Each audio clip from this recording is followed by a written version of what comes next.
Merci de regarder Balafon Télévision. Bienvenue à tous au menu ce soir. Douala sous tension pendant 24 heures. Le premier arrondissement de la ville a été quadrillé par un impressionnant dispositif sécuritaire. La circulation des mototaxis interdite, le trafic perturbé à Grand Moulin et ses environs, tandis qu'une foule massive s'est mobilisée devant le siège du mouvement pour la renaissance du Cameroun. Motif, la réunion annoncée de Maurice Kamto depuis son meeting parisien du 31 mai dernier. Mais la rencontre n'aura finalement pas lieu. Le leader interdit de quitter son domicile a promis à ses militants via une vidéo une communion ce lundi 9 juin 2025.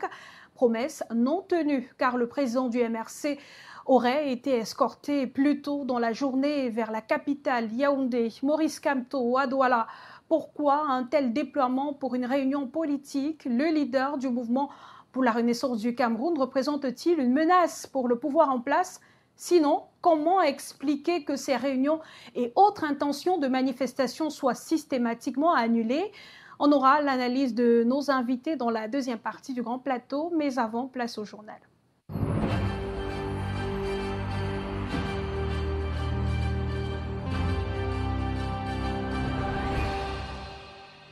En ouverture, menace sur le vivre ensemble à Makénéné dans le Mbam et Inubu, région du centre.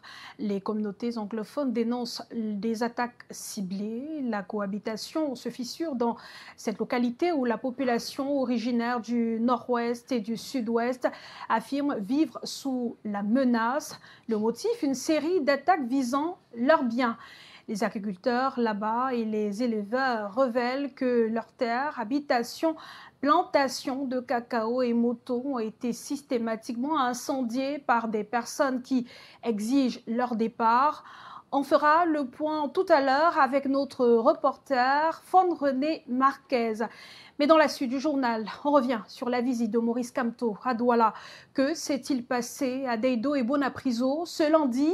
Escorté sous haute surveillance vers Yaoundé un peu plus tôt dans la journée, le président du mouvement pour la renaissance du Cameroun a quitté Douala sans pouvoir rencontrer ses militants comme prévu. Des sources concordantes à Bonapriso, où il était logé, confirment son exfiltration après 24 heures de confinement forcé. Au quartier Grand Moulin, un dispositif sécuritaire similaire à celui de dimanche a été mis en place pour quadriller le siège du parti. Le point de la situation avec Giresse Azangue et Faune-René Marquez. It is Tuesday, 9:30 a.m. in Daido. Vehicles and motorcycles navigate the road connecting École Publique Daido, Grand Moulin and Bepanda without a hitch. However, the Cameroon Renaissance Movement CRM party headquarters is blocked due to a heavy security presence. Officers are stationed in front of the office building and along the road from Grand Moulin to École Publique as 10 a.m. approaches. Security measures intensify. Movement restrictions are imposed. Journalists are barred and phone calls in the area are prohibited. Some CRM militants linger around while others visit drinking spots awaiting the arrival of their party president, even though the regional office remains inaccessible. Meanwhile, in the Ancien Meteo neighborhood in Bonapriso, where CRM leader Maurice Kamto was staying, sources indicate he departed for Yaoundé under a heavy security escort. His personal advisor, Albert Nzongang, was last seen outside the residence. Kamto's stay in the neighborhood drew a significant police and gendarme deployment, which frightened the residents. Ça a fait changer d'habitude que nous avons régulièrement parce que ça nous a fait penser qu'on était déjà dans un autre, bien dans un état d'urgence en fait. Parce que c'était une patrouille, ils se relayaient, policiers, gendarmes, et en fait c'est ensemble durant peut-être tout son séjour ici. Their unusual presence ensured heightened security but disrupted nighttime routines. Ça pousse à s'interroger que peut-être que tu peux rentrer à une heure un peu tardive, on te confond, un complice et tout ça, parce que ce qui est sûr, c'est qu'on a vu comment on essayait d'écarter soit de certains journalistes qui voulaient venir vers là. Following Kamto's departure, Daido, Grand Moulin and Bonapriso have all been demilitarized. Et la rencontre Maurice Kamto et ses militants continuent de faire des vagues. L'événement du week-end à Douala suscite des cris à la violation des droits de l'homme de la part des populations à Bafoussam. Ces dernières dénoncent le silence des autres formations politiques de l'opposition face à ce qu'elles qualifient de privation de liberté. Privé depuis hier dimanche d'une rencontre avec ses partisans, l'homme politique aurait rejoint Yaoundé ce lundi. Pour les praticiens du droit, le fort déploiement des forces de défense sur le trajet que devait emprunter le président national du MRC était lié à des questions de sécurité et d'ordre public. Plus de détails avec Franck Duroc-Tassonka et Loïc Tegui à Bafoussam. Parce que s'il y avait droit de l'homme, on pouvait laisser le professeur s'exprimer. Tel est, comme chez bien d'autres, la position de cet homme sur ce qui est considéré comme une séquestration du leader du mouvement pour la renaissance du Cameroun. Le sujet alimente presque toutes les conversations ici à Bafoussam dans la région de l'Ouest. Ce qui s'est passé à Douala, moi je pense qu'il y a un manque de démocratie au Cameroun. Parce que là on nous parle de la démocratie, mais hier ce que nous avons vu à Douala avec des policiers et des gendarmes, nous, ça ne nous fait pas vraiment plaisir. Comment on peut empêcher un homme comme celui d'aller rencontrer ses militants? La séquestration de Maurice Kamto, ça devrait interpeller l'opposition. Il y a une absence de solidarité des partis d'opposition au Cameroun. Pour certains habitants de cette région du pays, les événements de Douala montrent le non-respect des droits de l'homme. Au sens de la loi cependant, à en croire les puristes du droit, il s'agit des questions de sécurité et d'ordre public. On peut dire que le président du MNC a respecté les lois de la République, mais seulement ce qu'il faille comprendre, c'est que la liberté d'aller et de venir, bien que consacrée par la Constitution, peut être mise entre parenthèses pour des questions de sécurité et d'ordre public. Toutes les fois où il y a un risque à l'ordre public, on peut restreindre votre liberté d'aller et de venir. Et dans le cas d'espèce, c'est ce qui s'est passé. Après son meeting à Paris, Maurice Kamto, président national du mouvement pour la renaissance du Cameroun, est arrivé dans le littoral en fin de soirée du samedi. Dans l'agenda de l'homme politique était également prévue une rencontre avec les militants de ce parti de l'opposition. Rencontre qui n'aura finalement pas lieu. D'après les hommes de droit, l'opposant du régime de Yaoundé paye le prix de ce que certains qualifient de sa popularité. Le moindre élément peut mettre le feu aux poudres. Et il faut aussi contextualiser la situation. Par exemple, le Cameroun est dans une situation un peu difficile et un peu, je veux dire, très sensible sur le plan politique. Il paye le prix de sa popularité. Donc, sur le principe, les gens doivent comprendre que la liberté d'aller et de venir est garantie par la loi fondamentale qui est la Constitution du 18 janvier 1996, révisée en 2008. Le président Kamto est dans ses droits pour se mouvoir, mais pour des questions de sécurité et d'ordre public, l'autorité administrative peut restreindre cette liberté. En décembre 2021, l'homme politique présent à Douala avait été placé à résidence surveillée dans un hôtel de la place pour les mêmes motifs. Et comme annoncé un peu plus tôt, le vivre ensemble est menacé à Makénéné dans le Mbam et Noubou, région du centre Cameroun. La communauté anglophone dénonce des attaques ciblées. La cohabitation se fissure dans cette localité où la population originaire du nord-ouest et du sud-ouest affirme vivre sous la menace. Le motif, une série d'attaques visant leurs biens. Les agriculteurs et éleveurs révèlent que leurs terres, habitations, plantations de cacao et motos ont été systématiquement incendiées par des personnes qui exigent leur départ. Le récit de Fondrené Marquez. The past couple of weeks has been difficult for some English-speaking Cameroonians, mostly farmers, residing in Makenene, a village in the Mbam-Maninubu division in the Central region. According to amateur videos shared online, the natives of Makenene launched an attack against them, demanding they leave the area upon instructions from their local chief. In a bid to chase them away, the farmers were attacked in their farmland, and in some cases, their properties were set ablaze. My cousin this. These people number now. Gonna fire this. My co-farm this. In another video footage, the bikes of these natives from the Anglophone regions, tires burst and fuel used to set their properties ablaze. Cocoa farms and houses of these agrarian populations from the northwest and southwest regions were also touched by the Makenene population. The acts of these Makenene indigenes show how a maize plant farm was slashed down during the violence. Following the recent violence, The divisional office of Makenene is said to have visited the site in an attempt to comfort the victims. Actualité à l'Assemblée nationale ce lundi. Tout est prêt pour les travaux du Parlement. L'ouverture de la deuxième session ordinaire de l'année législative 2025 est prévue demain, mardi 10 juin à 11h au Palais de Var, Paul Biya. En prélude à ces assises, le secrétaire général de l'Assemblée nationale a effectué ce lundi une visite d'inspection des installations. Objectif, évaluer le niveau de préparation en vue de l'accueil des députés. À l'issue de la visite, le secrétariat général s'est déclaré prêt à recevoir les élus, assurant que toutes les dispositions ont été prises pour le bon déroulement de la session. Écoutons à ce propos Atiku Ayatou, secrétaire général adjoint numéro 1 de l'Assemblée nationale, au micro de Sébastien Oyébé. Nous avons travaillé d'arrache-pied pour la bonne tenue de la dite session. L'hôtel des députés est déjà prêt pour accueillir les députés. L'hémicycle a été embelli pour la dite occasion. Nous sommes prêts pour le début des travaux. Minute présidentielle.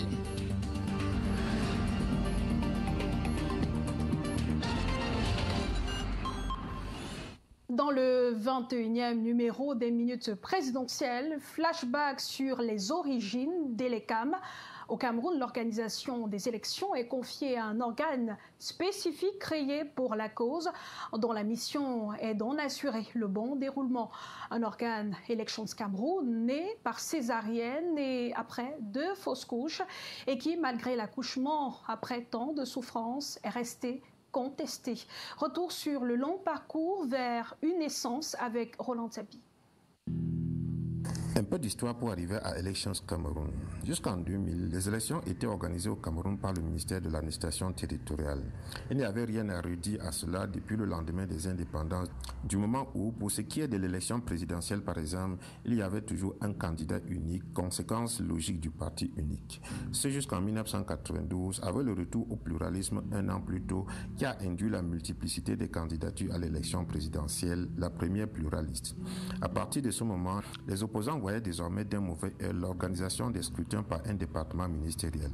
Le Social Democratic Front de feu John Fundi en tête, l'opposition commença à réclamer une commission électorale indépendante, CENI.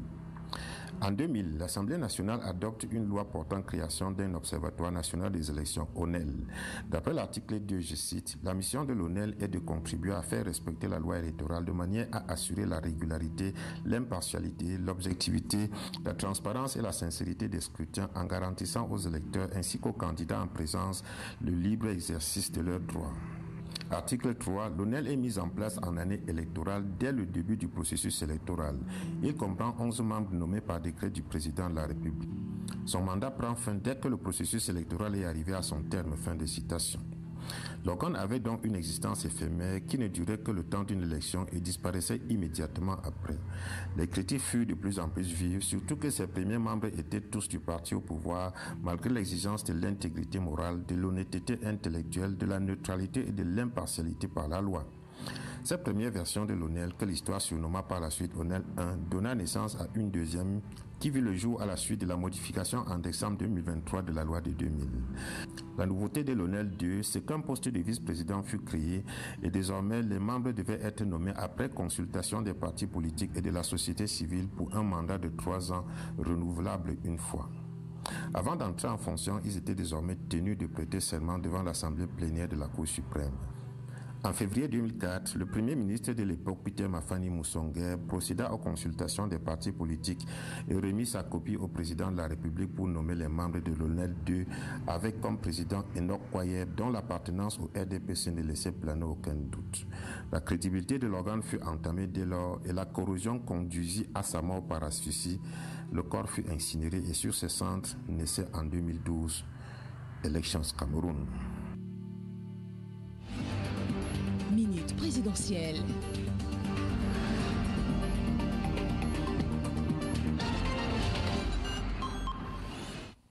Et on parle économie cette fois. Comment garantir le plein emploi des jeunes dans un contexte où le modèle classique peine à répondre aux besoins essentiels? Pour de nombreux économistes, l'économie sociale et solidaire apparaît comme une alternative crédible et porteuse d'espoir. Mais qu'est-ce que l'économie sociale solidaire exactement et en quoi constitue-t-elle aujourd'hui une nécessité pour construire un avenir plus équitable et résilient? Élément de réponse avec Sébastien Yébé. Face aux crises économiques et sociales successives, l'économie sociale et solidaire s'impose au Cameroun comme une alternative crédible, fondée sur des principes de solidarité, de justice sociale et d'innovation locale. Elle propose des réponses concrètes aux défis de l'exclusion, du chômage et de la précarité. L'économie sociale et solidaire s'avère une innovation. Pourquoi? Parce qu'elle replace l'homme au centre de la pratique économique. Et là, on le voit. Ce sont nos petites mains, c'est la petite vendeuse de beignets en face, c'est le petit vendeur à la sauvette, mais tout ça mis ensemble, valorisé, accompagné par des formations, va permettre d'en faire des entreprises à part entière, mais des entreprises collectives. Elle s'oppose à l'économie capitaliste qui est simplement de mettre le bien-être de l'homme au centre. Le bien-être de l'homme au centre des préoccupations. Parce que l'économie capitaliste, c'est quoi? C'est le profit. Donc on se fiche du bien-être de l'homme aujourd'hui. Dans cette optique, une formation de 5 jours réunie à Yaoundé, plusieurs jeunes Camerounais autour d'experts canadiens et afro-descendants pour mieux s'imprégner des fondements et des pratiques de l'économie sociale et solidaire. L'économie sociale et solidaire, avant tout, c'est une réponse que la société d'un territoire ou d'un pays fait pour pouvoir suffire à des besoins ou des nécessités qui ont été soit négligées ou qui n'ont pas été abordées adéquatement par les mécanismes de base normalement de l'État ou d'une économie de production normale. Bien que consacrée par une loi en 2006, l'économie sociale et solidaire peine encore à se structurer au Cameroun, freinée par un manque de reconnaissance institutionnelle et de financement adapté. Pourtant, la désignation de 2025 comme l'année internationale des coopératives par l'ONU représente une occasion unique de relancer ce modèle.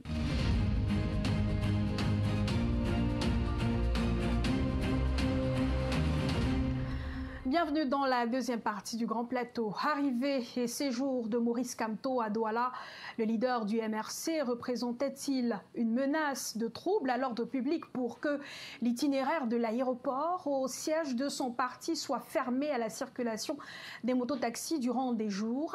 Les autorités de la ville de Douala et de la région du littoral ont pris des mesures pour empêcher la tenue d'une séance de travail entre Maurice Kamto et les cadres locaux de son parti en déployant un impressionnant dispositif sécuritaire en hommes et camions lance-eau au quartier New Deido, une violation somme toute des libertés civiles et politiques.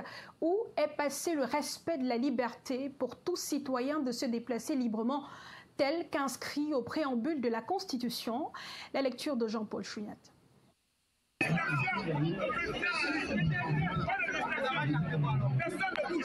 L'ébullition que connaît la ville de Douala avec l'arrivée de Maurice Kamto en provenance de Paris réactualise plus que jamais la question du respect des libertés civiles et politiques, notamment la plus basique, celle d'aller et venir, inscrite au préambule de la Constitution. Tout homme a le droit de se fixer en tout lieu et se déplacer librement. Que comptait faire le leader du MRC autre que cela? Finir un meeting à Paris et revenir au Cameroun, jouissant évidemment de cette liberté de se déplacer librement de l'aéroport international de Douala pour une séance de travail au siège de son parti au quartier New Deido. Cette rencontre de Maurice Kamto et ses camarades lui a été interdite par les autorités administratives. D'ailleurs que la simple annonce de son atterrissage a fait éternuer le préfet du Vouri, Siliar Marimvogo, qui a aussitôt blacklisté les mototaximens de toute circulation de l'itinéraire de l'aéroport jusqu'au siège du MRC à New Deido et les grands axes autour de ce quartier. Il est certain que tout citoyen est libre d'aller et venir dans son pays comme le prévoit notre loi fondamentale. Et à propos, la même disposition constitutionnelle souligne à 2 traits, sous réserve des prescriptions légales relatives à l'ordre, la sécurité et la tranquillité publique. Autrement dit, aucun citoyen ne saurait se déplacer librement si l'ordre, la sécurité et la tranquillité publique ne sont pas garantis.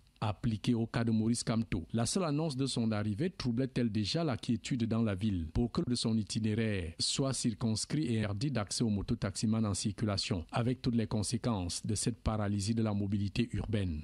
La mobilisation des forces de maintien de l'ordre pour établir un ordre qui n'était pas perturbé. L'assignation à son lieu de résidence au quartier Bonapriso, quel que soit le bout par lequel on le tient, sonne véritablement en une violation des droits d'un citoyen et de surcroît, chef de parti politique qui voulait juste rencontrer les responsables locaux du MRC. Et cette horde de militants venus à lui devrait-il attendre une autorisation express pour aller accueillir et accompagner leur leader? Des militants d'autres partis, à l'instar du PCRN et même au sein du RDPC au pouvoir, se sont indignés de tous ces cordons sécuritaires déversés partout pour épier les faits et gestes d'un leader, ne demandant juste qu'à mener ses activités politiques de terrain, comme le ferait tout homme politique dans un pays dit démocratique. Un court séjour à Douala de Maurice Kamto, qui aurait pu être une petite tempête dans un verre d'eau, s'est finalement transformé en un tsunami publicitaire dans les médias et les réseaux sociaux, au profit d'un leader qualifié de néophyte politique, de surcroît. Un candidat, dit-on, en mal d'éligibilité à l'élection présidentielle de 2025. Le tout à la tête d'un parti sans élus locaux au Parlement et dans les communes. Entend-on ça et là? Comment un Maurice Kamto, homme sans étoffe et doigté politique, ni popularité établie, peut autant cristalliser l'attention et les débats de toute la classe politique, universitaire et tout le gratin administratif, de la dernière présidentielle 2018 à la nouvelle de 2025? Kamto fait-il peur au régime de Paul Biya? Est-on finalement en droit de se demander?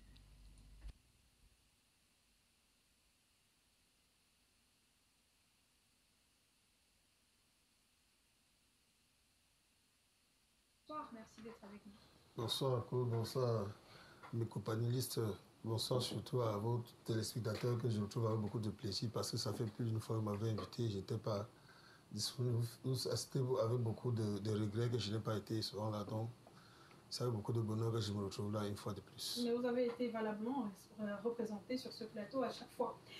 Jean-François Yenga est communicant pour le compte du Rassemblement démocratique du peuple camerounais. Bonsoir Jean-François, merci d'être avec nous ce soir. Bonsoir, merci. Bonsoir à tous les copanélistes ainsi qu'à tous vos téléspectateurs. Roland Tapi, éditorialiste à la Fond Média. Bonsoir Roland. Bonsoir Claude.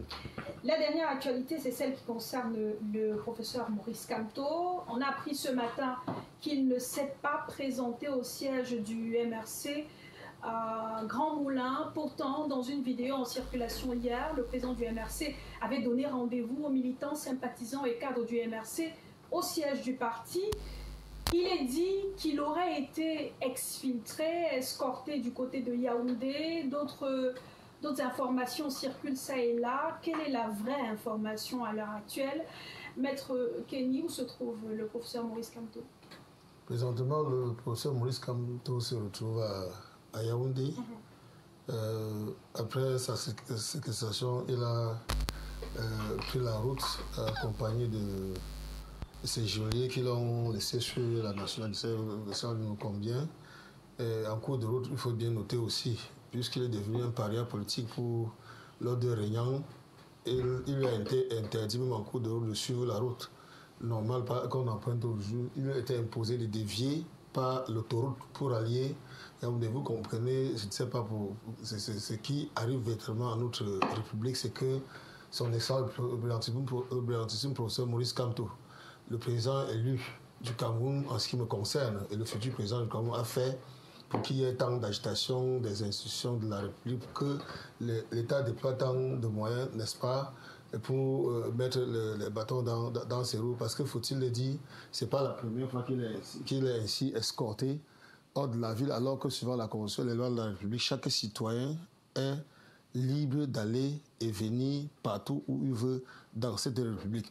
Il n'y a pas pratiquement 3 ans, comme vous le savez très bien, lorsqu'il avait voulu dédicacer, n'est-ce pas, une œuvre de l'esprit, une œuvre qu'il avait écrite, je crois que ça devait être un restaurant tenu par un homme politique de ces nations dont je ne vais pas citer le nom. Il avait été séquestré, embastillé, et avait aussi contraint, n'est-ce pas, de partir de la ville sans mener cette activité-là. Et bien avant, en 2020, autant que je me souvienne, sans qu'un mandat lui soit signifié, dans sa résidence à Santa Barbara, il avait été séquestré pendant pratiquement 3 mois. Alors, et surtout que nos adversaires politiques, ce n'est pas surtout l'État, parce que l'État, c'est une population, c'est un gouvernement c'est un peuple. Pour le cas présent, c'est une composante illégitime de l'État qui nous fait vivre tant de misère. En 2020 ou 2019 déjà, il avait été séquestré chez lui pendant pratiquement 3 mois sans qu'on daigne lui dire ce qui se passe. Donc, après le triomphe de son meeting, n'est-ce pas, qui a parfaitement réussi à la place de la République à Paris, il a tout simplement voulu passer par Douala, rencontrer les cadres régionaux du MRC à qui il entendait faire le point, avec qui il entendait faire le point, autant pour moi, sur le niveau d'inscription sur les listes électorales. Il avait annoncé, les autorités administratives et policières en avaient été régulièrement informées. Nous ne comprenons pas qu'après, n'est-ce pas, ce respect, cette courtoisie politique due aux institutions qui sont aux institutions, que notre président ait été empêché d'accéder à son siège en marge de toute législation, en marge de toute légalité. Mais quand vous dites qu'il a signalé aux autorités son arrivée, est-ce qu'il a annoncé ou déclaré une mobilisation, une manifestation? Claude, sinon, comment expliquer la présence de tous ces militants Claude, hier tout autour du siège du MRC à Douala? Je dois vous avouer que les Camerounais m'étonnent souvent. En matière de réunions et manifestations publiques, lorsque vous avez une réunion publique, vous entendez tenir une réunion publique, vous avez l'obligation de la déclarer. Lorsque vous avez une manifestation publique, vous avez l'obligation de la déclarer, puisque nous sommes sous le régime de la déclaration. Mais si vous devez tenir une réunion dans votre siège, n'est-ce pas, qui fait partie de vos activités normales, vous n'avez pas besoin de déclarer. Il avait bien annoncé qu'il sera au siège du MRC, qui est connu de l'administration. Il n'a pas entendu manifester ou faire quoi que ce soit. Donc de ce fait, le MRC n'avait pas besoin d'une quelconque déclaration. Est-ce que par exemple, pour tenir ce plateau, vous avez eu besoin de déclaration?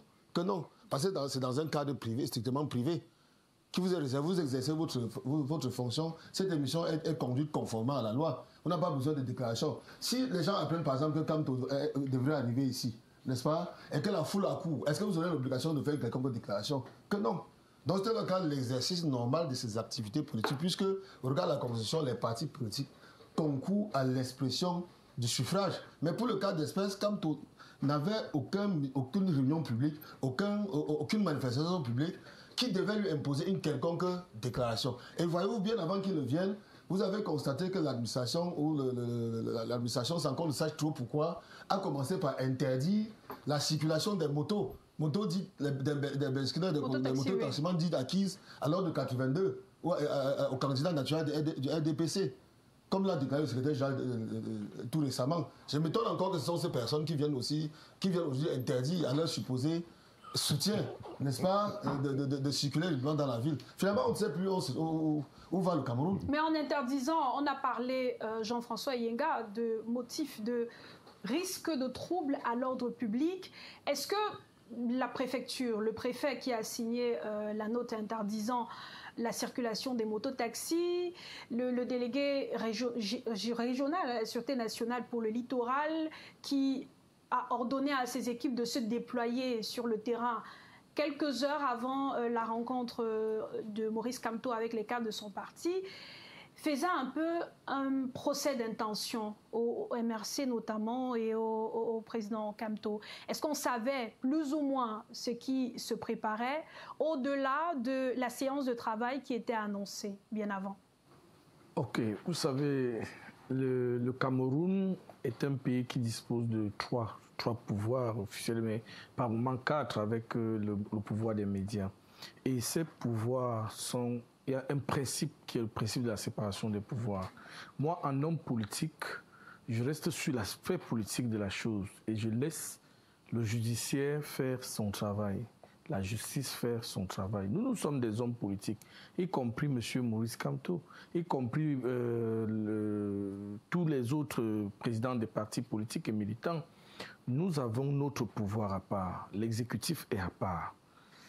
Alors, il se pourrait que, pas qu'il se pourrait, c'est connu de tous, M. Maurice Kamto a eu à prononcer des paroles insurrectionnistes à Paris.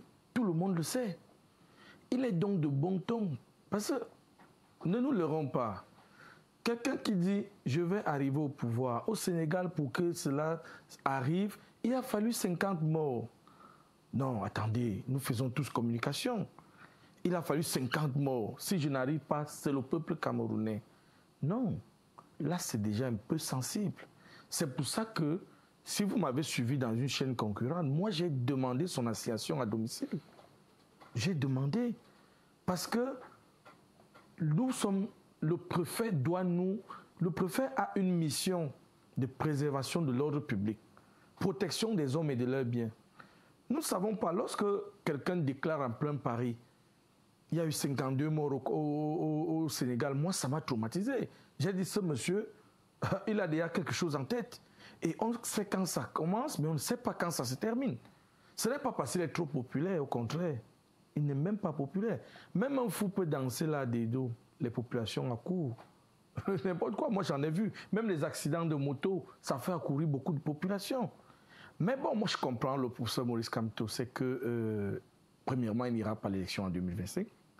Deuxièmement, il n'a pas de... Il n'a personne, il n'a pas de conseillers municipaux, il n'a pas de députés, il n'a pas d'élus. Quand vous l'affirmez, est-ce que vous êtes ce qu'il est en train de faire, je suis un cadre dans la politique, je suis un élu du peuple. Je sais de quoi je parle. Je peux déjà vous garantir que ce que M. Kamto fait là, c'est les derniers, c'est-à-dire que c'est normal, puisque son parti ne vit pas. Voilà l'Assemblée nationale qui est convoquée. Son parti n'est pas représenté. Le jour du 20 mai, son parti ne peut pas défiler parce qu'il n'a pas d'élus. Tout cela ramène à quoi? Pour qu'il vive, il faut qu'il fasse. Et vous avez remarqué qu'il a pris en otage les médias. Je ne sais pas s'il donne l'argent. Je ne sais pas comment il fait, mais j'ai l'impression que... Comment vous affirmez qu'il a pris en otage les médias? Attendez, ça reste de l'actualité, c'est une information qu'on doit discuter, commenter. C'est une information bizarre. Est-ce que vous savez que pourquoi aujourd'hui l'Assemblée nationale est convoquée, où on prend les grandes décisions du pays, ça ne fait pas sensation dans les médias, dans certains médias, pas tous les médias. Parce qu'il y a beaucoup, non, pas ce tollé, peut-être vous. Alors, il y a ce tollé. Et comme je vous disais, nous ne sommes pas dupes, nous connaissons ce qui se passe. Monsieur Maurice Kamto est dans la logique, excusez-moi le terme, insurrectionniste. Et l'insurrection passe par quoi? Récupérer les médias, récupérer les aéroports, formater les têtes des populations. Mais je peux vous garantir que le Cameroun n'est pas un État voyou. Il ne pourra pas réussir. Moi, j'ai demandé qu'il soit assigné à résidence en tant que Camerounais. Mais Jean-François, vous justifiez tout ce à quoi on a assisté le week-end, notamment hier dimanche, par les propos tenus le 31 mai dernier à Paris. Pourquoi ne simplement pas donc, s'il a enfreint la loi, ainsi de suite, procéder à son interpellation? Pourquoi tout faire, tout mettre en œuvre pour stopper sa rencontre ou bien faire annuler une rencontre politique? C'est l'autorité. Ils ont leurs informations. Pour ma part, je ne savais même pas qui devait venir. C'est au cours d'un message porté que j'ai su qu'il devait arriver. Nous, les politiciens, nous n'avons rien à foutre. Vous n'avez pas vu un militant du RDPC là-bas. Vous n'avez pas vu un militant d'un autre parti là-bas. Il est de bon ton. C'est logique comme un militant, un président d'un parti politique, lorsqu'il arrive, que ces militants viennent autour de lui. Mais il arrive comment? Et c'est là où la justice intervient. Et je peux déjà vous dire, je vais le dire à Maître, comme il est le porte-parole du MRC sur ce plateau, que quand il y a provocation, après il y aura arrestation. Après on dira que non, il n'y a pas eu ceci. Vous avez déjà vu le RDPC faire ce que les militants du MRC, ils sont partis jusqu'à insulter les militaires, les policiers, les gendarmes. Alors, pourquoi on peut vivre dans un pays où d'aucuns pensent qu'il peut prendre en otage les institutions de la République? Mais comment vous savez que ce sont des militants qui ont insulté, puisque ceux qui sont là, ceux qu'on voit là, ce sont des citoyens comme vous et moi? Mais ils sont placés derrière une plaque. Vous faites communication, madame. Vous avez vu la plaque? Ils sont placés derrière une plaque. La plaque parle. Maurice Kamto, président de la République, notre président. Dès que je pars me placer derrière cette plaque, j'appartiens déjà à ce message, même si je ne parle pas. Même si je ne parle pas. C'est ce que... Moi, si vous venez avec une plaque là, vous dites la guerre au Cameroun, vous mettez la plaque, je ne peux jamais me placer. Si je me place, ça veut dire que j'adhère déjà au message. C'est ça la communication. Donc nous n'avons pas besoin de savoir qui est militant du MRC ou pas. Une fois que nous voyons quelqu'un derrière une annonce et il acclame, on comprend directement que soit il est militant du RDPC, du MRC, soit il adhère à la logique insurrectionniste. Donc je ne fais que parler depuis. Je ne fais que parler depuis. Je l'ai même évoqué pour accompagner le professeur Ouna en parlant de femmes-là politiques. C'est-à-dire qu'une vision qui vise à tuer, à banaliser pour arriver au pouvoir. Et c'est dans cette logique que le professeur Maurice Kamto est. Et je suis très désolé parce que c'est un très grand homme de droit, c'est un grand professeur agrégé. Je ne sais pas pourquoi il pense comme ça. Finalement, Roland Tsapi, comment expliquer ou nous situer dans ce à quoi on a assisté hier?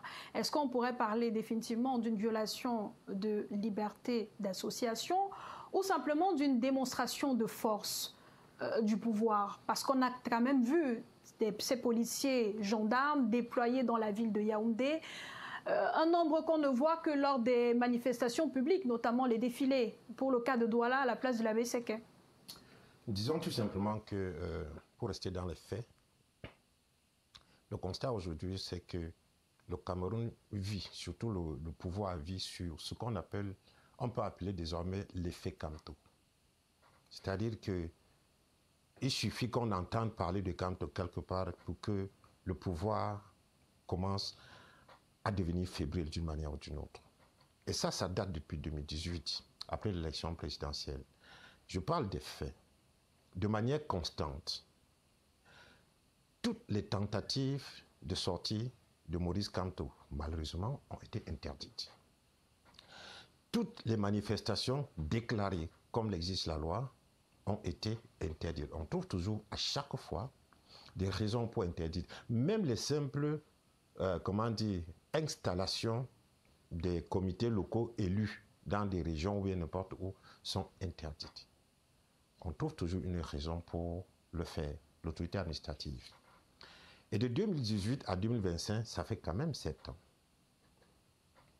Ce qui arrive aujourd'hui n'est que la continuité de ce qu'on peut constater, je veux dire, dans les faits. Ce n'est pas des inventions que nous faisons là, nous relatons les faits. Il y a 2 ou 3 ans, comme le professeur Kamtolu me disait tantôt, hier, qu'il a été presque, je veux dire quoi, exfiltré ou plutôt interdit de séjour dans la ville de Douala. Il était arrivé, à ce moment-là, c'était pour la dédicace d'un livre encore. On l'a encerclé dans un hôtel, comme ça a été le cas hier, et après on l'a prié de sortir de cet hôtel et de reprendre le chemin de Yaoundé. Bref, tout laisse penser que Maurice Kamto, citoyen camerounais, est désormais interdit de séjour à Douala, tout simplement. Quand je parle d'effet Kamto, c'est qu'il annonce depuis Paris qu'il arrive à Douala. L'interprétation qui peut être faite de ses propos, chacun est libre d'en avoir. Mais avec l'existence des pouvoirs, chacun peut estimer que, ok, tel a tenu des propos qui ne semblent pas, ou bien qui peuvent amener à l'insurrection dans ce pays. Qu'est-ce qu'on fait à ce moment-là? On interpelle la personne. Dans les règles de la loi, il est auditionné et si jamais on trouve que ce qu'il dit est fondé ou bien participe d'une préparation, qu'il fasse face à la loi, tout simplement. Vous avez vu dimanche, ce que vous avez vu hier, je peux vous rassurer que c'est le résultat d'une préparation, d'une très bonne préparation. C'est-à-dire que l'État est entré en fébrilité dès que Kamto a dit qu'il passe par Douala. Ce que vous voyez hier là, c'est le résultat d'une préparation minutieuse. Des nuits à ne pas dormir, des réunions de crise pour préparer combien d'éléments de force on va avoir. Comment est-ce que, et ça date depuis le 5. Est-ce que le dénouement, le déroulement de tout cela aurait été différent si, par exemple, il avait annoncé son retour à partir de Yaoundé? Sans doute. Pourquoi? Sans doute, parce que à Yaoundé, je peux vous rassurer, qui est le siège des institutions, là, le pouvoir est plus ou moins serein parce que disposant, d'après lui, d'un maximum et profitant du fait que le président de la République est à Yaoundé, la sécurité à ce niveau-là est encore un peu plus dense. On redoute moins que la présence de Kamto. Parce que ce qui est là, Ce n'est pas Kamto qui est le problème en tant qu'individu. C'est qu'on estime que, en le voyant venir, il y a des gens qui vont spontanément sortir parce que pour eux, il incarne une certaine liberté, un certain combat qu'ils font. À Yaoundé, c'est un peu différent. La sécurité est un peu plus intensifiée. Mais à Douala, chaque fois qu'il a tenté de mettre son pied ici à Douala, ça a toujours été un problème. J'étais en train de dire que des nuits et des nuits, on a passé le temps à préparer. Ça va coûter quoi comme budget? De l'argent, on a mis en jeu. Ça va coûter quoi comme ressources humaines? Ça va coûter quoi comme logistique? Ça va coûter quoi comme stratégie? Voilà du temps que ceux qui sont chargés de la gestion de ce pays perdent juste pour un individu qui en réalité ne représente aucun danger. Parce que si on s'en tient au discours officiel, Maurice Kamto est un petit président du parti, son parti ne représente rien, je viens encore de l'entendre, il n'est pas représenté à l'Assemblée nationale, c'est-à-dire qu'il y a des unités de mesures institutionnelles qui permettent de conclure, d'après eux, que le parti ne représente rien. Mais pourquoi est-ce que lui seul fait autant de problèmes? On a vu qu'Abra Libi aller à l'étranger et revenir sans qu'on ait autant de problèmes. On a vu aussi Ochoa aller et revenir sans qu'on ait autant de difficultés dans le pays.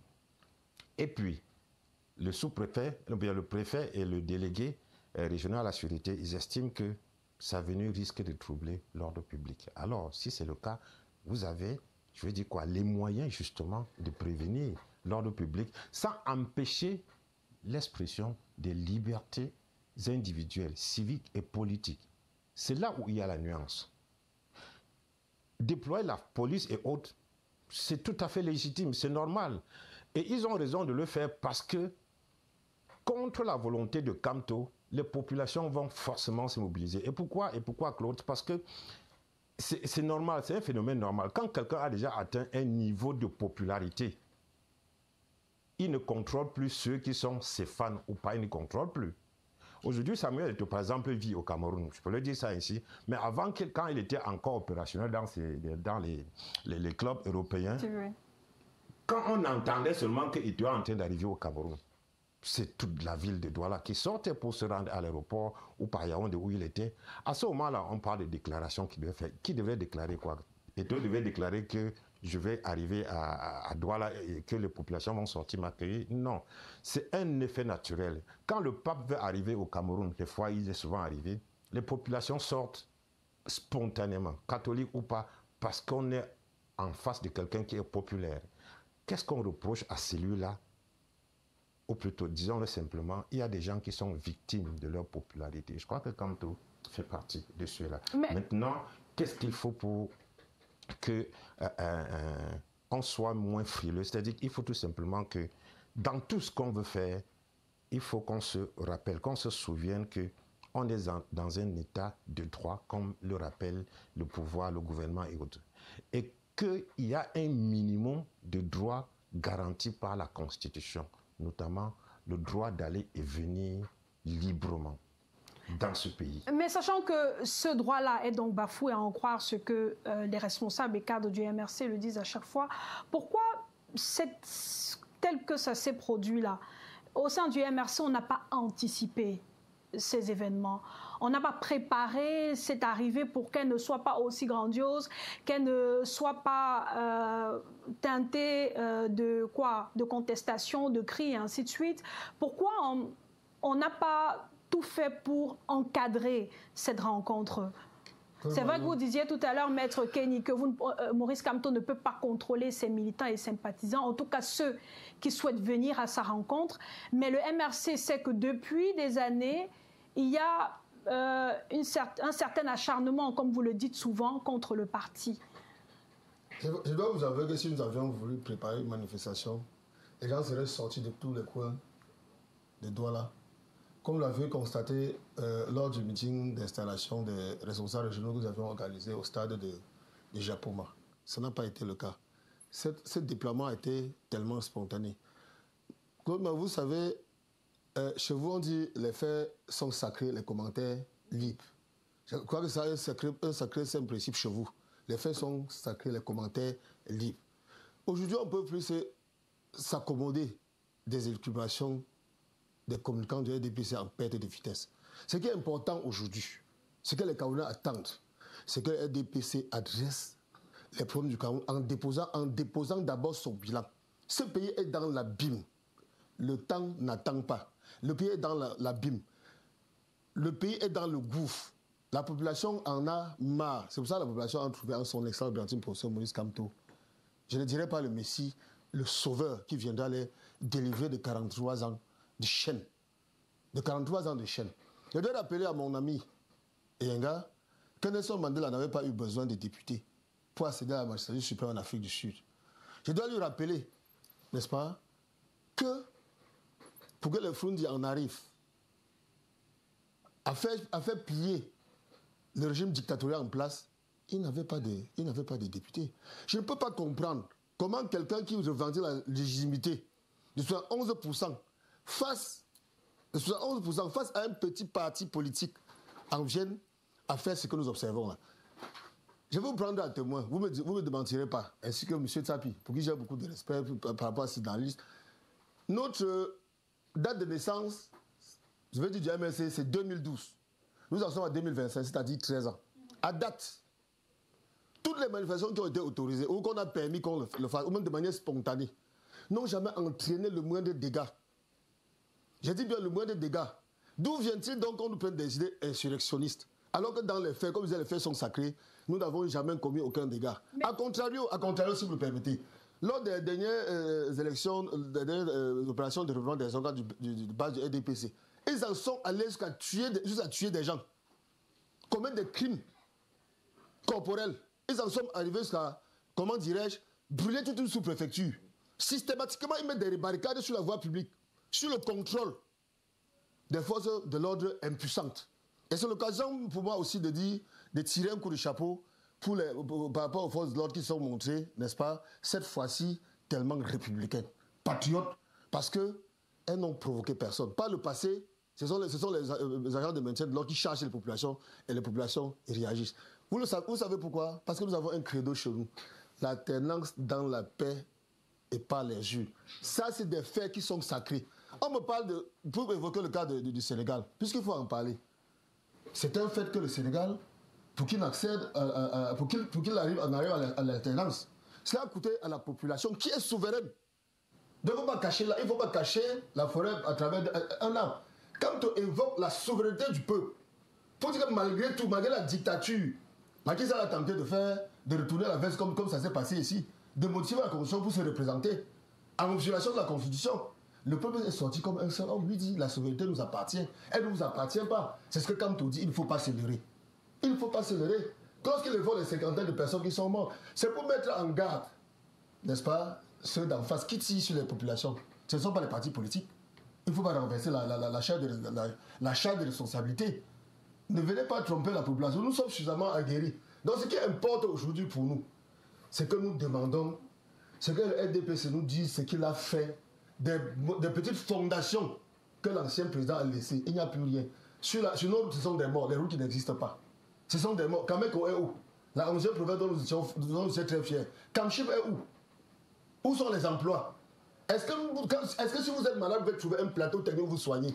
Si tant est que nos dirigeants, les ministres, vont à l'extérieur pour un abcès se soigner, mais qu'est-ce qu'on veut de la population du Cameroun? Mais ça, ce sont des comptes que vous attendez du RDPC. Oui. Mais jusqu'aujourd'hui, Jean-François le disait tout à l'heure, on parle du MRC, du professeur Kamto depuis plusieurs mois.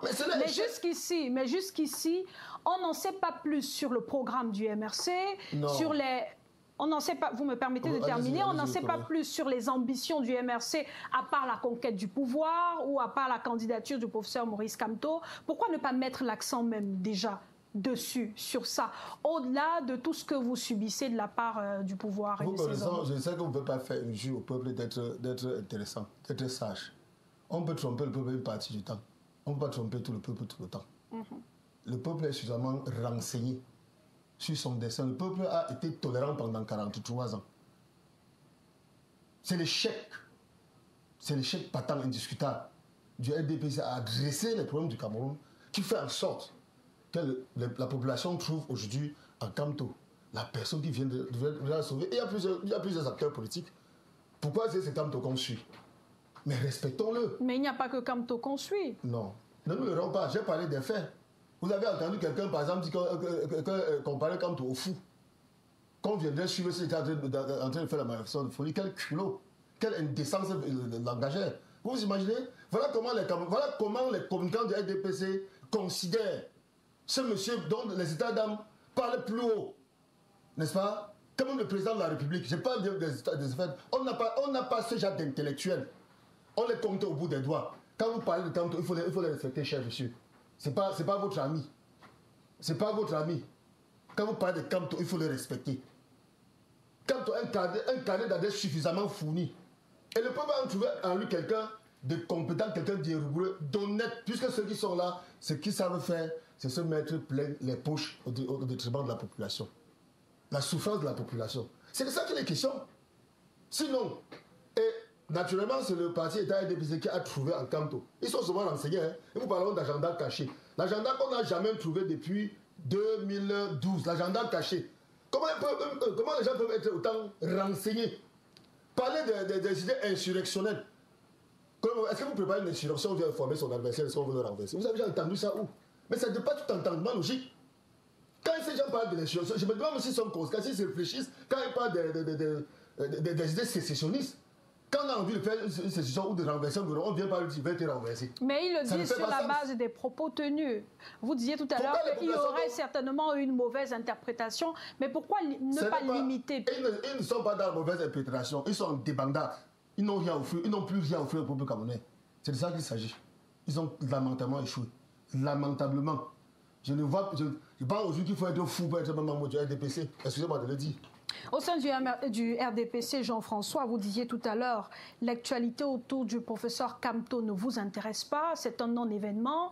Mais entre le meeting à la diaspora de fin mai dernier et la rencontre d'hier, il y a quand même eu des communicants, des cadres du RDPC qui ont fait des sorties à propos. Comment expliquer le paradoxe entre ce que vous dites et ce que vous faites? Est-ce que finalement le RDPC, sans le vouloir, ou le pouvoir, en quelque sorte, n'est pas en train d'ériger d'une manière ou d'une autre le professeur Maurice Kamto en martyr? Non, vous avez constaté dans les propos du porte-parole du MRC tout à l'heure qu'ils n'ont pas de programme politique. Il faut d'abord le souligner parce que vous avez posé la question. Moi, j'ai attendu qu'il me donne quand même un petit programme pour que je rentre avec dans ma JBCR. Je n'ai rien compris. C'est pour vous dire que le RDPC peut coller un commentaire. Comme nous sommes tous en politique, quand le Barça joue, même un joueur de canon peut poser un commentaire. Donc, nous posons des commentaires politiques. C'est ce que vous avez eu à comprendre. Mais comment faire de commentaires sur ce qui, de votre point de vue, est un non-événement? Oui, quand vous partez, bon, disons que vous n'allez pas bas, mais quand vous partez, vous asseyez bas, vous parlez de tout et de rien. Je vous ai dit que le parti du professeur Maurice Kamto ne nous influence en rien politiquement parlant. Les mouvements des forces de l'ordre que vous voyez là, c'est un autre pouvoir. Hein. Là-bas, ce n'est pas le pouvoir politique. Là-bas, c'est le judiciaire. Il fait son travail. Et ils ont les informations que nous autres, nous n'avons pas. C'est l'exécutif. Quand l'exécutif, je veux dire, non, on n'a pas vu un administrateur dehors. On a vu. C'est parti déjà de l'administration. Qui a déployé. Tout part déjà de l'administration. Oui. Bon, maintenant donc, lorsque certains communicants s'asseyent pour parler c'est des commentaires. Vous nous avez vu écrire quoi? Vous avez fait quoi? Nous n'avons rien fait. Ça ne nous concerne pas. C'est la même chose que M. Cabral Libi peut venir faire un mouvement. Nous allons le commenter simplement. Mais vous n'allez pas avoir une convocation du comité central qui dit que président de sous-section, section, réunissez-vous parce que le professeur Maurice Kamto a fait ceci, là c'est officiel. Bon, pour le reste, tout le monde peut coller un petit commentaire dans les réseaux sociaux et puis il passe. Donc ça ne nous concerne en rien, ça ne nous dit absolument rien puisque nous n'avons pas peur des partis politiques. Si on devrait même avoir peur des partis politiques, il y a des partis politiques qui nous font peur. Moi, je suis élu du peuple, RDPC. Je ne sais pas en quoi je peux avoir peur d'un parti qui n'est pas représenté à l'Assemblée nationale, qui n'a pas de conseillers municipaux, un parti qui veut prendre le pouvoir par les urnes, mais qui fuit les urnes en 2020. Vous ne voyez pas qu'il y a un paradoxe? Et il y a un paradoxe. Le professeur Moïse Kamto ne nous fait pas peur. Et je peux vous le dire, je le porte sur moi, par les informations qui me sont convenues. Si nous sommes fâchés au niveau du RDPC, c'est parce que nous voyons que ce parti veut sortir de la scène politique pour prendre le pouvoir par la rue. Pour prendre le pouvoir dans la rue. Moi, j'ai été effrayé de voir que certains militants du MRC sont venus couper la route. Vous voyez en image. Nous n'avons jamais fait ça au RDPC. Nous n'avons jamais fait ça. Où sont ces militants qui ont coupé la route? Vous voyez, la route est coupée. Voilà, c'est en image. Non, mais ils sont pas devant eux, il y a des éléments de la police. Non, c'est pour encadrer. Les éléments sont venus pour encadrer. Mais ce sont ces éléments qui coupent la route et les militants, les citoyens qui se placent derrière eux. Ont été barricadés par la police. Toutes les entrées ont été fermées par la police. Les personnes sont passées à travers des rues, même par la rigole pour arriver là-bas. Et encore que Jean-François, sans vouloir prendre la défense du MRC, ces Camerounais qu'on voit n'ont pas d'écharpe, n'ont pas de tenue du MRC. Donc difficile de dire que tous appartiennent au MRC. Non, nous avons les militants. J'ai dit cela ici. J'ai dit cela d'emblée. Nous avons des militants là qui sont habillés en tenue du MRC.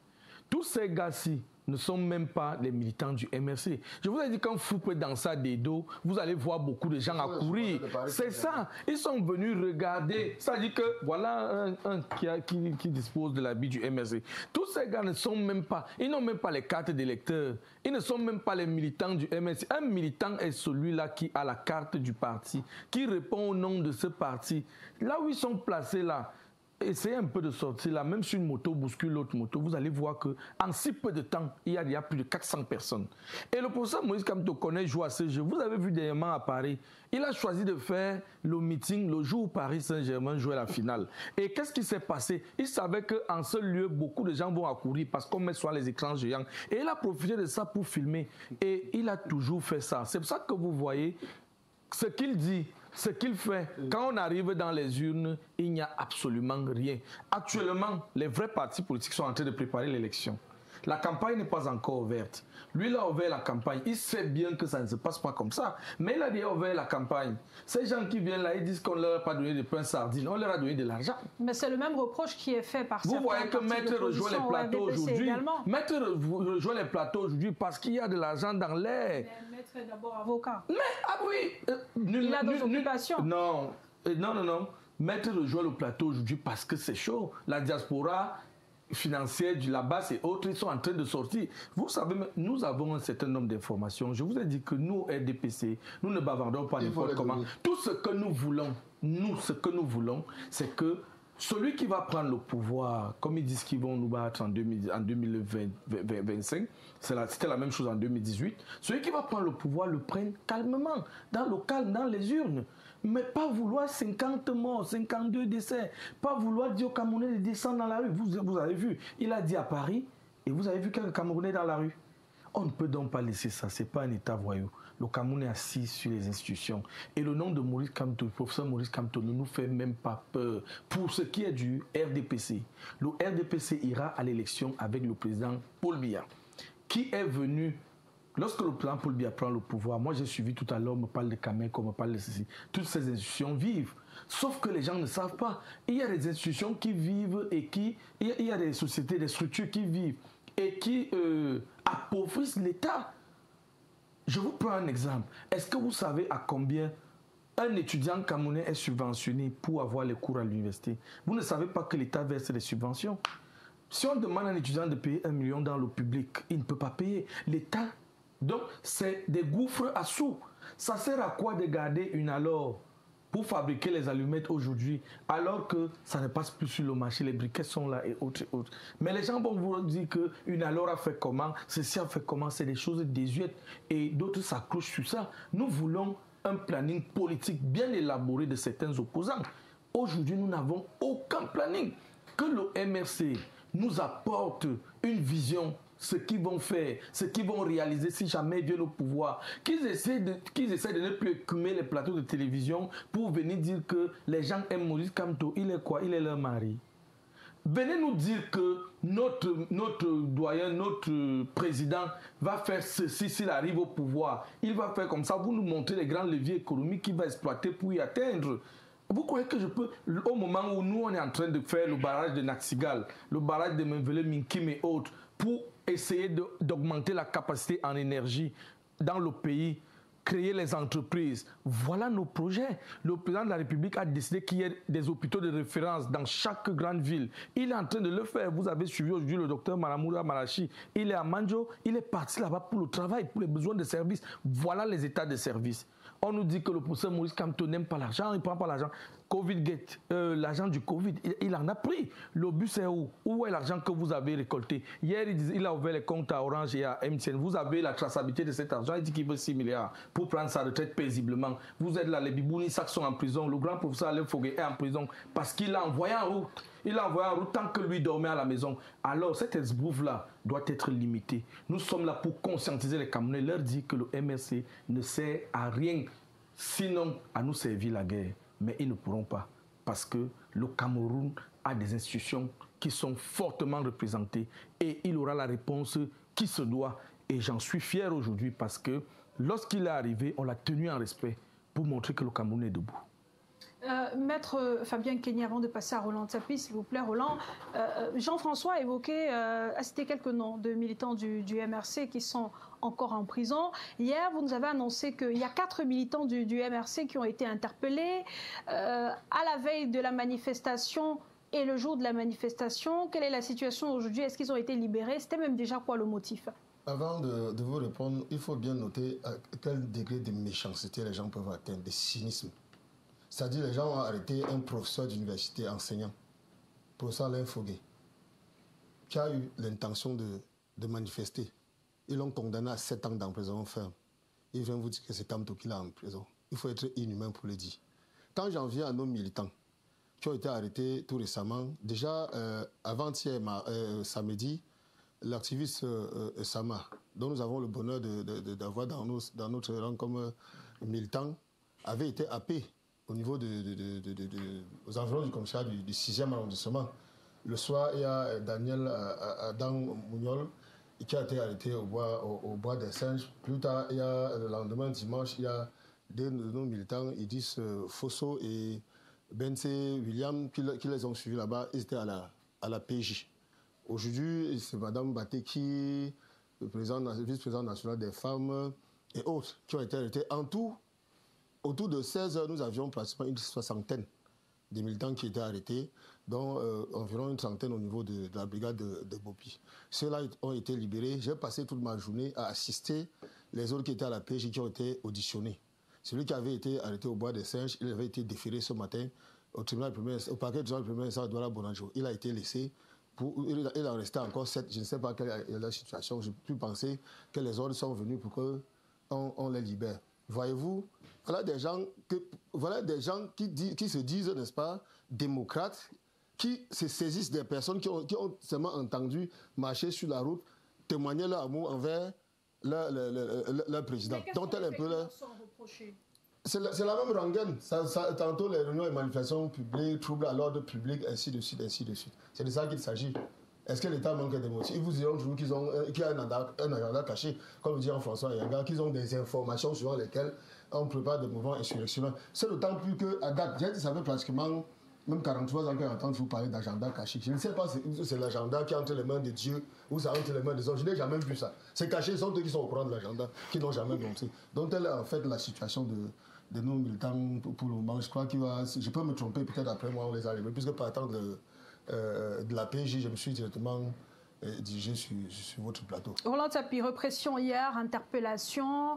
On est à quelques mois de la présidentielle. Le MRC veut marquer sa présence en octobre prochain à travers la candidature du professeur Maurice Kamto qui pourrait être validée ou pas. Est-ce que ce à quoi on a assisté hier nous prépare psychologiquement à ce qui pourrait se passer dans les prochains mois? Si oui, quel est le message derrière? Attention, il ne faut pas lever la tête parce que voici ce qui vous attend, ou alors ici, on n'a pas besoin de vous. Je préfère dire que de manière ultime, il faut qu'on sache, tout le monde, compris qu'on est dans un état de droit. À l'heure actuelle où nous sommes, ce n'est pas sur les plateaux de télévision ou bien sur les réseaux sociaux qu'on décrète qui est candidat ou qui ne l'est pas. Il y a des instances appropriées et compétentes pour pouvoir apprécier, étudier les dossiers des uns et des autres et pour, les accepter ou pas. Et même quand ils sont acceptés ou pas, ou bien quand ils sont refusés, il y a encore l'autre instance, le Conseil constitutionnel, où on peut rester pour pouvoir avoir une décision finale avant de s'arrêter là. Donc, c'est pas ce qu'on dit sur les plateaux ou bien dans les réseaux sociaux qui résout le problème des candidatures. Je voudrais bien qu'on soit clair là-dessus. L'autre chose, c'est que pour ce qui est de la candidature aussi, il y a une imposture qui a duré un peu trop longtemps dans ce pays et qui concerne tous ceux qui jusqu'ici ont été des candidats à l'élection présidentielle, y compris le président Paul Biya qui est en poste aujourd'hui.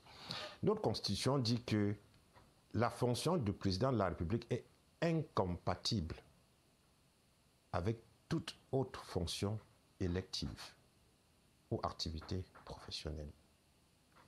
Cela veut dire quoi simplement? Une fois que vous êtes fait élire comme président d'un parti, vous avez obligation de quitter ce poste pour candidater pour la présidence de la République. Mais contre cette disposition constitutionnelle qui existe, il y a quand même que le RDPC, parti au pouvoir, est allé jusqu'à inscrire dans ses statuts, à l'article 27, alinéa 3, que le président du parti est le candidat du parti à l'élection présidentielle, d'où la naturalisation qu'ils ont décrétée en parlant de candidat naturel. Cette disposition, si on était dans un état de droit et où les institutions veillent sur la constitutionnalité des lois, le Conseil constitutionnel aurait déjà interpellé le RDPC pour dire que ces dispositions ne cadrent pas avec ce qui est dit là-haut par la Constitution. Et donc, le président du parti ne peut pas être automatiquement le candidat. S'il veut être candidat, qu'il laisse la présidence du parti. Donc, c'est passé depuis longtemps, personne n'en parle, parce que comme on dit souvent, plus le mensonge est gros, mieux il passe. Voilà des impostures sur lesquelles on vit. Ça veut dire que si on veut en réalité regarder ces affaires de candidature dans le fond, il faut dire que comme le RDPC jusqu'ici depuis 2011 ne veut pas faire son congrès à l'issue desquels on élit le bureau dirigeant exécutif, il devrait commencer par régler ces problèmes en interne avant de venir nous parler de candidature à l'élection présidentielle. Là, nous sommes dans le cadre strict de la loi. Et on ne peut pas, pendant qu'on est en train de militer pour un état de droit, un état où les droits des uns et des autres sont respectés de bout en bout. Qu'on soit noir, blanc, jaune, chrétien, musulman et tout cela, qu'on soit originaire du nord, du sud, qu'on soit camerounais dans l'ensemble, parce qu'on doit être tous égaux devant la loi qui est le seul guide pour tout le monde. Et on ne peut pas être en train de vouloir que le pays soit de cette façon et laisser des dispositions légales qui sont allègrement violées par toute la machine étatique et tout le monde s'était là-dessus. Ça, c'est des choses qu'il faut déjà régler si on veut aller de bout en bout. De manière ultime, nous pensons que, quel que soit le cas, force doit revenir à la loi. Il y a parmi nos lois celles qui sont mauvaises. Mais en attendant de les modifier, tout le monde doit se soumettre à ces lois. Et parmi les lois, parmi les critères, parmi les éléments qui fondent une démocratie, puisque nous sommes en démocratie, je préfère toujours le dire ainsi, en prenant au mot les discours politiques et autres des gouvernements eux-mêmes. Comme on est en démocratie, il y a des éléments, la liberté d'aller et de venir. Que ce soit Maurice Kamto, que ce soit Maître Kenny, ou bien que ce soit lui qui est là. Personne n'a le droit de lui interdire de séjourner nulle part sur le territoire camerounais quand la Constitution dit que chacun est chez soi au Cameroun. Ce n'est pas pensé. Ça, il faut qu'on reste sur ces fondamentaux. Il faut qu'on comprenne aussi très bien que personne ne devrait être interpellé pour des opinions politiques quand on est en démocratie, parce que c'est justement la tolérance des avis des uns et des autres. Aujourd'hui, on est arrivé au point où on se targue, on se vante d'avoir des prisonniers politiques dans un pays démocratique, au point de trouver le responsable de l'emprisonnement de ceux-là. Maurice Kamto n'a pas une prison. Maurice Kamto n'a pas une instance judiciaire où il juge les gens pour les mettre en prison. Jusqu'ici, s'il y a quelqu'un dont il faudrait reprocher sur les méthodes, les agissements et tout, c'est le pouvoir exécutif qui tient la machine administrative et judiciaire, qui l'utilise comme des bras séculiers pour faire tout ce qu'on voit là. Et on a seulement de la chance que de plus en plus, les bras séculiers ou bien les exécutants sur le terrain deviennent de plus en plus conscients que, comme le dit le statut de la fonction publique, les fonctionnaires, par exemple, ont le droit de désobéir à un ordre manifestement illégal. Je dis cela sous le contrôle de maître. Encore ils ont le libre choix de leur parti politique. Oui, manifestement illégal. Ça veut dire que de plus en plus, comme l'administratif, le politique veut exploiter les forces de l'ordre pour mater les populations, de plus en plus, ces forces de l'ordre deviennent conscients. Parce que parfois, ils sont alignés comme ils sont alignés là. Ils voient dans la foule qui est là devant leurs frères, leurs amis avec lesquels ils sont au quartier. Après, ce ne sont pas des extraterrestres, ce sont des êtres humains. Une fois qu'ils ont enlevé les casques et remis dans les casernes, ils rentrent au quartier, ils vivent les mêmes situations que tout le monde. C'est pour ça que de plus en plus, ils prennent conscience. Et surtout, ils savent que le combat qui est en train d'être mené aujourd'hui va les profiter à eux en premier ressort, je peux vous rassurer.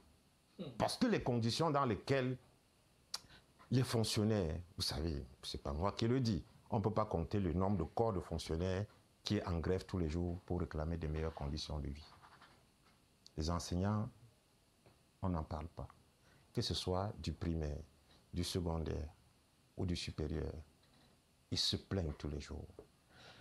Le corps médical a complètement décidé de s'expatrier parce qu'il n'y a rien sur le terrain.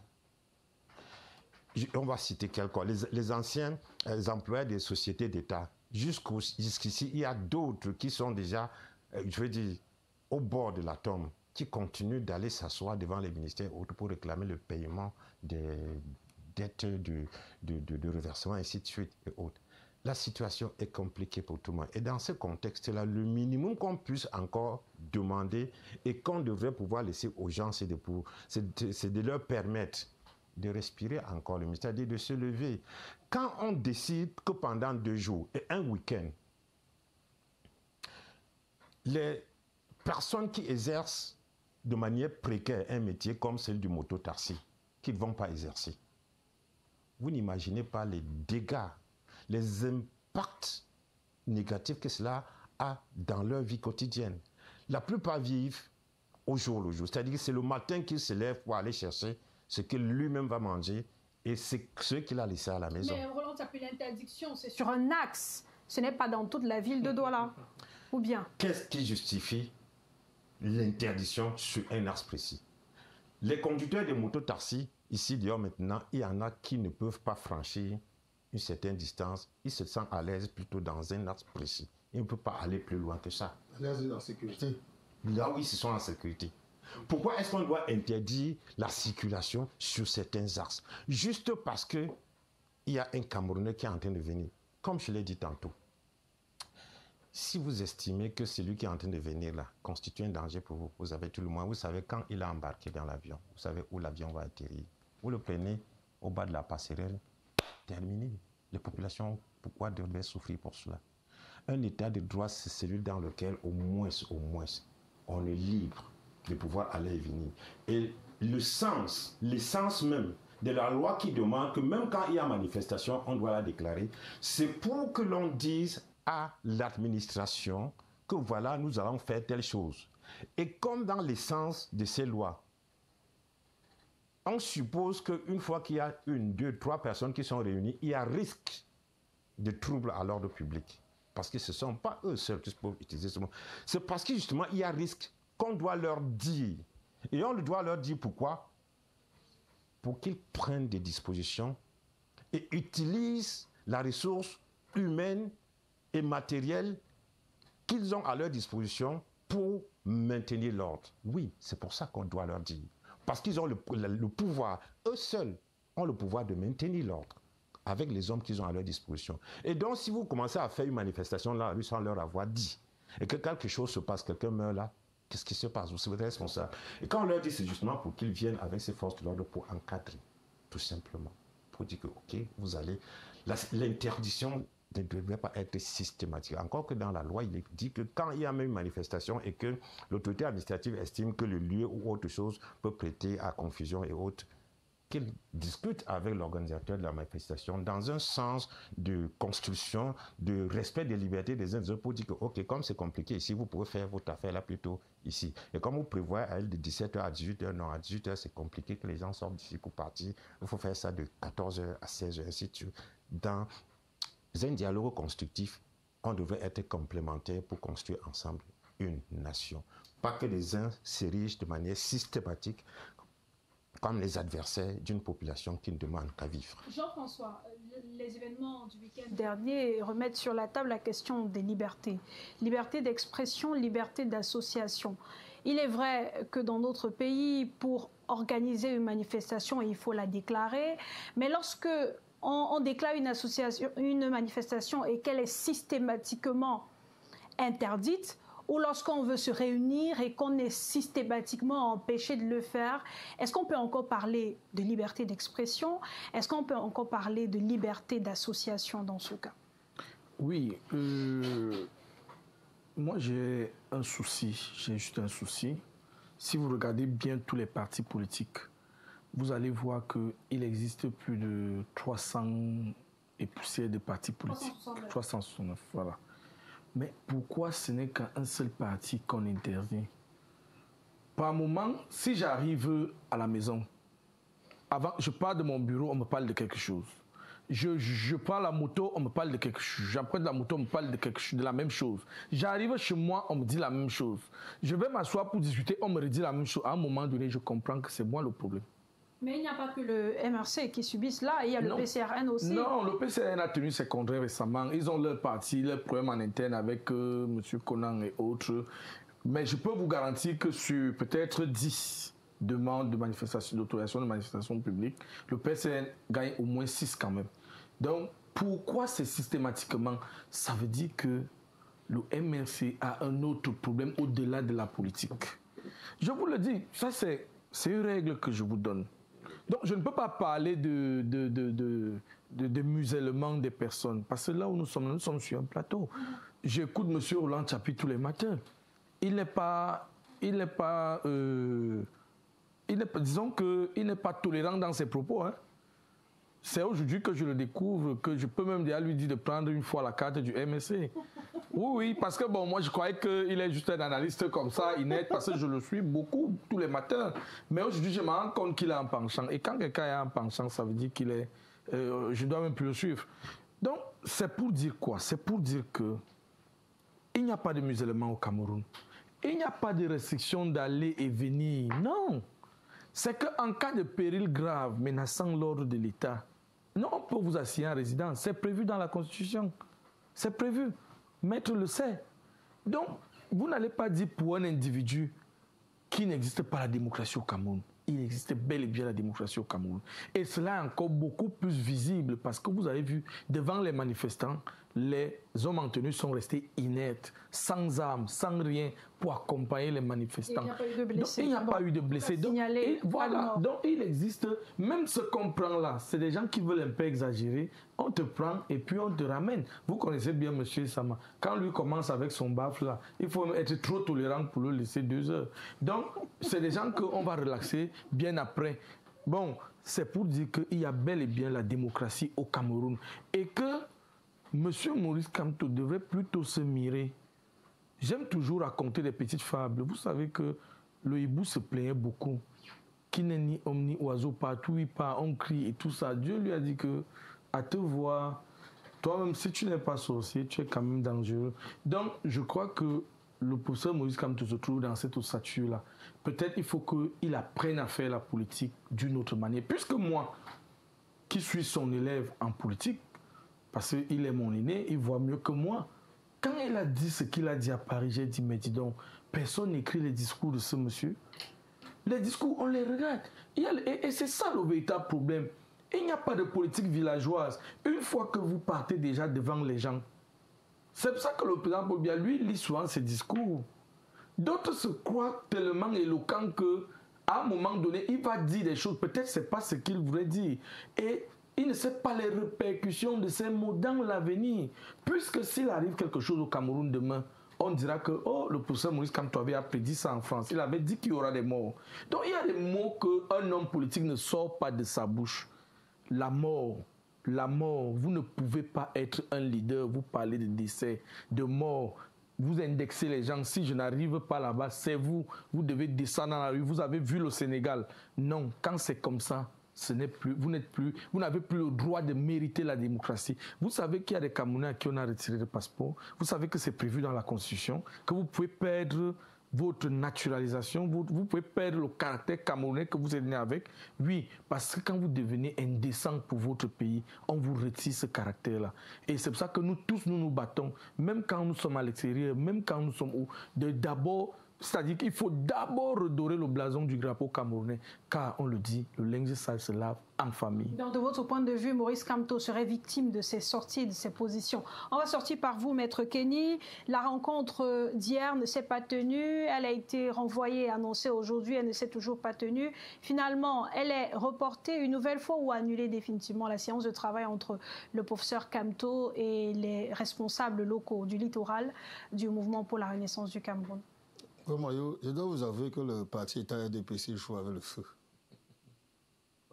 Le feu, là, c'est le peuple camerounais. Le parti État RDPC pèse bien, mais on joue avec le feu. Vous savez, s'agissant de Maurice Kamto, dont on parle n'importe comment. Beaucoup de gens ont dit qu'il est un très grand juriste, très pauvre, très diminué en politique. Quand il a fallu qu'on parle du droit, on lui a dit qu'il n'en savait rien. Même ses arrière-petits-fils en droit. J'ai vu les littéraires sur les plateaux de télé. Chercher à enseigner le droit à Kamto. Quand lui, il a dit, bon, maintenant, je ne sais pas faire, je ne suis plus le grand juge, comme vous l'avez dit. Vous m'avez amené les littéraires pour me contredire. Je vais vous montrer que je suis un politicien. Il allait faire un meeting à Paris, avec pratiquement 70 millions de personnes qui l'ont acclamé. Des gens qui n'ont rien dans le cerveau, en vient à contester ses compétences en matière de politique. Quand on est politicien, on est suivi. Quand on peut gérer des masses, ça veut dire qu'on a des compétences en matière politique. C'est la même chose qui s'est passée ici, au niveau du Cameroun. C'est la même chose qui s'est passée. Les images sont là partout. Je regrette. Ils n'ont qu'à prendre un peu de Kamtokin, ça va les soigner. Kamtokin? Oui. Un peu de Kamtokin, ça va les calmer. Je regrette pour eux. Quant à votre question, oui, la vous savez, nous sommes pas dans une démarche frontale. Quoi qu'il se passe, nous allons continuer à mener nos activités conformément, n'est-ce pas, à la Constitution, aux traités et conventions internationales et aux lois de la République. Chaque fois que nous avons voulu agir, nous avons toujours agi conformément aux lois de la République. La preuve en est que chaque fois que nous sommes pris dans les mailles de la solidarité, de la justice, qui est inféodée à l'État du Cameroun, sur le plan international, nous avons toujours raison.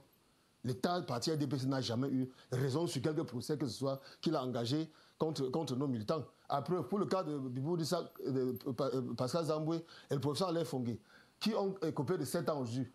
Le groupe de travail des Nations Unies contre la détention arbitraire a enjoint depuis 2022 à l'État voyou, c'est à travers le gouvernement camerounais, de les libérer immédiatement et de les indemniser. Est-ce qu'ils l'ont fait?